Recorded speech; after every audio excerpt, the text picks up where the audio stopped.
Log 39, November 48. And supposedly tomorrow I'm supposed to speak on something which I don't know of yet. Hello, ladies.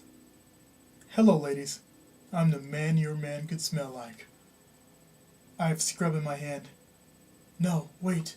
It's 2 tickets to that thing you love.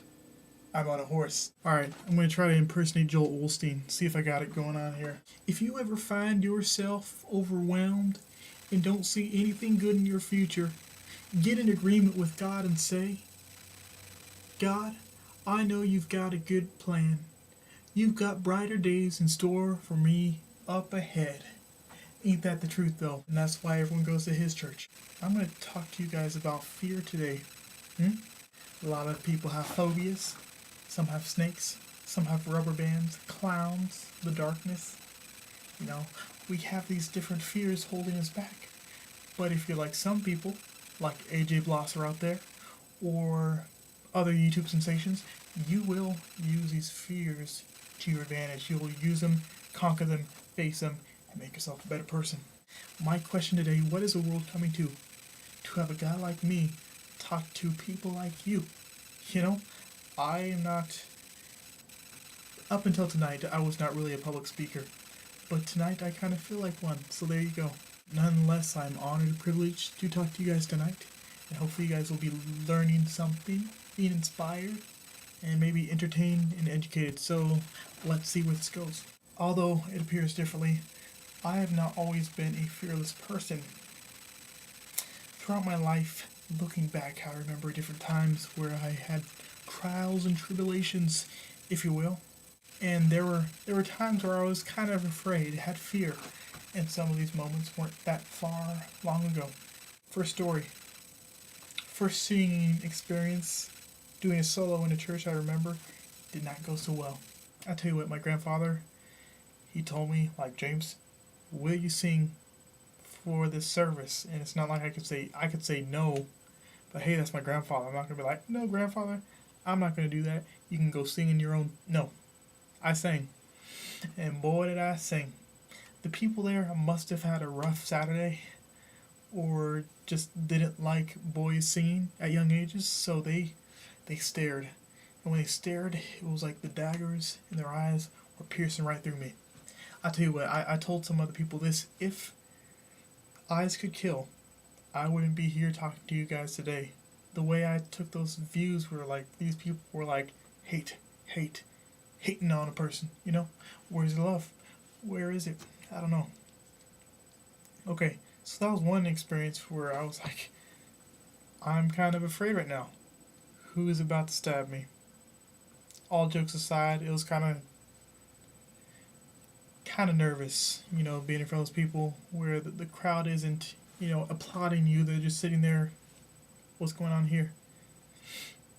But I was able to get through that situation. And something I wish I could have known before that is Romans 8:31. Romans 8:31 says, what then shall we say in response to these things? If God is in us, who can be against us, right? I had all those people staring at me, but I didn't have to fear because God is on my side, right? Yeah. Amen. Amen. So maybe that's not scary for you guys. Maybe you sing all the time, you do solos, it's your thing. But for me, in high school, a lot of you who know me a long time knew this, I switched schools halfway through my sophomore semester, and it was like good and bad, bittersweet. I got to meet new people, go to new places, but at the same time, I left all that I knew behind, like everything, my friends, my family up there, my traditions, places. I just left a lot of stuff behind and had to start afresh somewhere else. And that's always scary, getting to know different people and adapting to new places. So there you go. That was scary. And a verse I could have known before I encountered the situation would have been 2 Timothy 1 verse 7, which says in the New International Version, For the Spirit God gave us does not make us timid, but gives us power, love, and self-discipline. I could have used this verse before I went because I was quite timid that first year, that first half a year where I went to school, I was quite timid. Yes, very. Who would have known, right? Story 3. Some of you know that I was looking for a job, and one of the only places to pick me up, because I wowed the socks off them, was this funeral home near my local area. And it was kind of frightening at times, because the paperwork, that's alright, you know? If you do that, you can scan papers and print off stuff all day.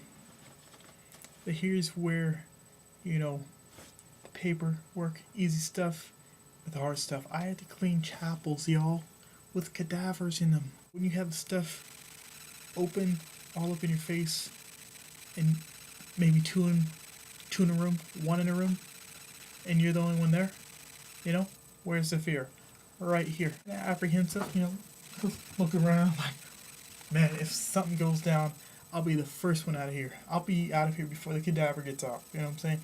That's the kind of attitude I had. But as time went on, kind of got used to having dead cadavers around, and it was like, meh. Got through that situation. Isaiah 41:10 in the NIV version says, "So do not fear, for I am with you. Do not be dismayed, for I am your God. I will strengthen you and help you. I will uphold you with my righteous right hand." And just remember that. Remember what has happened. And then face that fear like a true believer. Onward, brother. Onward, sister. Reach one. Teach one. Godspeed.